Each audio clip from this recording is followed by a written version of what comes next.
Hi everyone, I'm here with one of the sneak peeks for the Karen Burniston July 2024 release, and I'm going to start with the tree add-ons.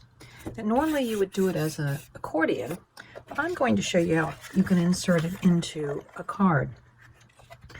Now you need to have something that is going to be longer. This is 6 inches wide by 4 inches tall. It's my finished card, so it's a 12 by 4 strip of paper. I have die cut the main plate, and this is, I've just scored it at 6 inches, flipped it, and 6 inches again to get my tabs on the end.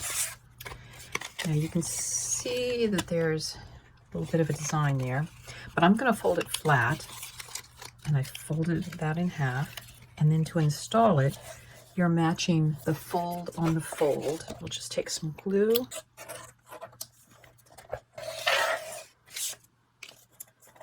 I'm just keeping the tree insert flat. And now,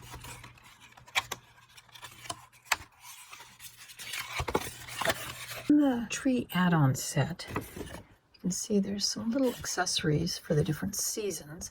I'm going to use the little flowers to make my little cherry blossoms. So I've got them laid out on a piece of black foam that was packing for something. And I have my finest ball tip tool that I'm using. You could probably use a pen. Tip might work with this, but you want something very narrow. So I've got my trees lined up. Suzanne Smith had done a card that had this little fence that was over that part, which I thought was a cute idea to do. And the fence is from Farm Edges set. Ooh, these tiny trees. And these are going to be cherry blossoms on my tree, because this is a cherry farm.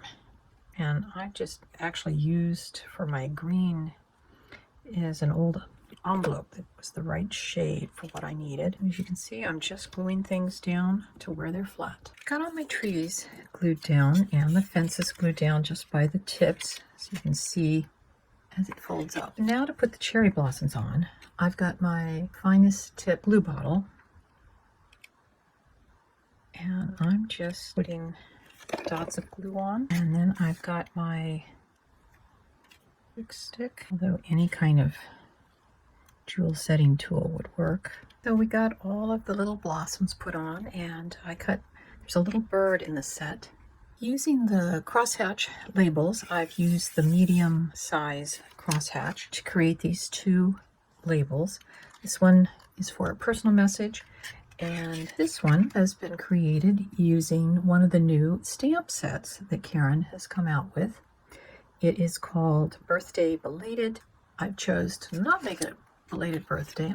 Heat embossed in a black, and we'll just glue those on. So now that those are dry, we can fold up the card and decorate the outside of it. We will take the new Happy Birthday Lorna add-ons, although you can do it as an add-on to the Lorna label pop-up. I'm just enamored with the birthday sentiment, which you can do several colors by cutting out, which is what we're going to do.